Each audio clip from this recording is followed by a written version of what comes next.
I'd like to call to order this special meeting of the Mercer County Board of Education. Mr. Brewer, roll call, please. District 1, Amber Franceschi. Here. District 2, Larry Yeager. Here. District 3, Billy Montgomery is absent. District 4, Cliff Pruitt. Here. District 5, Randy Phillips. Here. May I please have a motion to approve the agenda? I'll make a motion. Mr. Pruitt motion, Mr. Yeager second, all in favor? Superintendent report, Mr. Brewer. Just real quick, I wanted to give you an update on the pre-construction meeting we had today at 10 o'clock at the high school. A pre-construction meeting, that's all the people that are involved in the construction of our athletic complex. So that was all the sod, the turf, the fencing, the windows, the block, your general contractor, and Trace Creek was there, and all the architects and so forth. But that was a really good meeting. They went through a big packet with everybody there to get everybody on the timelines and so forth. So just some important timelines that they talked about that you all will, may want to take note. They really talked about October 17th. That's a big date in that they're trying to get everything ready to put the sod down. So that's that. All the outfields have to be ready, and the sprinkler systems have to be in. So October 17th, we should have sod in our outfields of our softball and baseball. The next date is December 2nd. So as soon as soccer's over with, they're going to start construction of the bathrooms on the soccer fields, and they'll have those bathrooms completed December 2nd. And then the last phase is February 10th, and the whole complex will be completed by February 10th. So that was exciting to hear those 3 dates, and I'm really excited about the October 17th first. I know we've already tore down some, thanks to Cliff and his help there, helped tear down the dugouts. We've got to get the concession stand, the storage unit moved, and one of the bleachers. They're going to help us.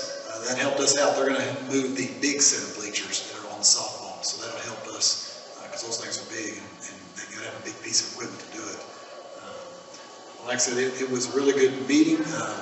We went with a block.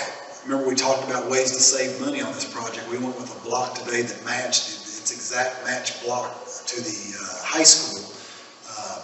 And it's not a big difference from what we picked out before. I think they said the savings would be over $200,000. So I said that's a no-brainer. We'll go with that because it doesn't look very much different from what we picked out. So there'll be a savings there. They are going to get you a cost analysis on the fencing. They said fence prices have now come down a little bit, so it'll save us money there. They said there will not be a big difference between 8 foot and 6 foot. So they'll let you all choose on that what you want to do. But if there's not a big difference, we probably want to go with the 8 foot just because to keep people out of it. Because you can lock, a turf field, you want to be able to lock your fields up every time you leave so people can't get on there and vandalize and so forth. So, like I said, it was a great meeting today to sit in on the pre-construction meeting. They are, we talked about school being in session for a lot of this construction. So we talked about times when the delivery trucks come, that they don't come at 7:30 or 8 o'clock when school's taken up. So they'll be after 8:30 and before 2. That way the traffic flow won't be interrupted by all those deliveries. And then the workers are going to start at 7 a.m. to get there to work before the traffic starts. So those things are covered in advance for the start of school coming. So like I said, we're excited. They're going to put I think the first day of construction is the 26th. I believe that's when the bond is sold. And we can do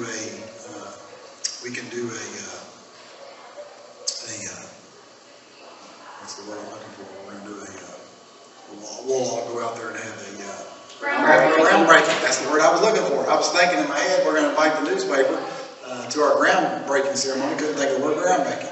But anyways, we'll have a groundbreaking ceremony here soon. We need to do that the next week and a half or so before they start construction on the 26th. So, like I said, we're excited about that. But that's what I had to superintendent report. I just want to give y'all an update on that long meeting we had today at the high school. That's good. I think it's great to hear we got progress going. It's going to move quickly, so that's wonderful. February 10th today is sooner than I expected. That's good. Yes, and it was supposed to be March 10th, and I think they moved it back. The good thing is they said that the supplies shortage that they talked about, the people that were there today are saying that we're able to get things. So No one said anything like it's been back ordered for 6 months, we're still waiting on this stuff. They all acted like we could get stuff now. So hopefully, that's a trend for not only for this project, for everybody, you know. It's good that the construction costs have come down, so Yes. maybe that's a trend that we'll see, really help a lot. We need prices down, so. Thank you very much, sir. Up next, day treatment principal index. Yeah, so, back a long time ago, the index was 13% for the day treatment. They upped that to 17% for many years. And then because we didn't know the applications that we were going to have coming in, we didn't want to start somebody at 17% that didn't have any experience. But we do have some experience. So the June board meeting a couple weeks ago, you all voted to change it back to 13%. Well, since then, we've had a really good applicant we'd like to hire, but they'll take a pay cut at the 13, you know, because he's an experienced administrator. So that being said, I'm going to ask you all to go back to what we've always paid the last however many years and do the 17% that we had for the last day treatment principal. So really, we're just reversing what we did last board meeting. Do you want a motion to that effect, that we go back to 17%? That's what. Yes, because we changed the pay scale to that. Any questions? Okay. So, Mr. Yeager has put a motion on the floor to approve to change the day treatment principal index back to 17% from our 13%. So that motion is now on the floor. May I have a second? I'll second. Mrs. Franceschi seconds. Let's have a roll call for this, being that it is a money increase. District 1, Amber Franceschi. Yes. District 2, Larry Yeager. Yes. District 4, Cliff Pruitt. Yes. District 5, Randy Phillips. Yes. First reading of the mission motto and core values. So I put, when we put the first reading on there, it's really not a board policy, but it's just, there's been a lot of work put into over the last couple of months since the spring break about the new mission of Mercer County Schools, the motto, core values, maybe a secondary logo.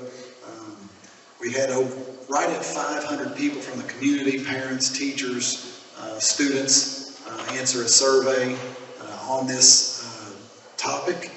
And then all three superintendent advisory councils worked a lot on this, as well as the cabinet members here at the district level. So there's been a lot of work on it, going back and changing things, tweaking things. But what was finally put, this was, I guess it was Monday, was the final version that we came together, was first the logo at the top, and that encompasses those three things that we always talk about that's really important for us to be great. And that is the academic lamp that's up top, the heart, which would model the arts, and then the track logo would model the athletics. So you've got academics at the top, of course, and then you've got your arts, your athletics, and then, of course, Mercer County, home of the Titans. And I thought it was a real classy logo as well. It looks really classy, and it encompasses, like I said, what's important to us. The Mercer County Schools mission that we're suggesting is to prepare students to excel in a global society by providing rigorous education in academics, arts, and extracurricular opportunities. It's short and sweet. It's not real long. You can memorize it, and it cuts to the chase really quick on what's important to us in Mercer County and what students are getting or what parents are getting when they send their kids here to Mercer County. Motto, building traditions through excellence. And we thought, of course, we put two school systems together, and we put a lot of schools together over the years. But just building on those traditions that we've had in the past, but also building traditions now and building the future through excellence in everything that we do. So that's what kind of like the motto. Great kids doing great things, like was the model before, but building traditions through excellence. And then some core values. What's really important to us, and this was really through all those surveys and a lot of talks, these 5 things kind of stood out. And every student deserves a high quality education in a safe learning environment. Every student can be successful as a contributing member of society. Collaboration among school, families, and community is essential for successful learning. Communication, creativity, and critical thinking are essential for future success. and the district fosters a culture of unity to empower and inspire students and staff. So this is kind of just something new so we can brand Mercer County Schools, and the logo, of course, will be put on letterheads and different signage, and the mission, of course, will be posted here, and we'll get signage. But I just want to make sure we run this through everybody that we need to run it through. And of course, like I said, we've done a lot of work on it and wanted to present it to you all tonight, to the board. But as far as having a vote, a first reading this week and next Tuesday, I don't know if we need to do that on this because it's not really a board policy. Dude, that's not policy. It's more information. I don't know why anybody would like this. Yeah, this is well done. Okay. Thank you, sir. Up next, we do have the consent agenda items. Esther, I know these are all yours, so I don't know if you want to speak to any of these. We'll just approve them all in one motion. Okay, I know you all had a lot of time to look at them and, give you questions if you had questions. So, unless you have questions, I don't really, they kind of are typical emergency plans, supervision plans, the school's emergency plans, all those typical plans of conduct policy that you all look at every year and approve. So, I don't have anything really specific to say there, so answer any questions if you have any. Are there any questions? They're all pretty well laid out, so thank you for your hard work. And these, and you may want to say that just like the safety plan, we don't put the emergency plans out there for. Right, they're not public, they're not public, viewing for our emergency plans. In the supervision plans too, we don't make those public, so for your eyes only. Thank you, Esther. If no further discussion, can I have a motion to approve the consent agenda? Make the motion. Okay. Mrs. Franceschi makes a motion. May I have a second? Mr. Yeager, second. All in favor? Okay, next, I need a motion to enter into executive session pursuant to KRS 61.8101B. I'll make a motion. Mr. Pruitt makes a motion. Can I have a second? Mr. Yeager, second. All in favor?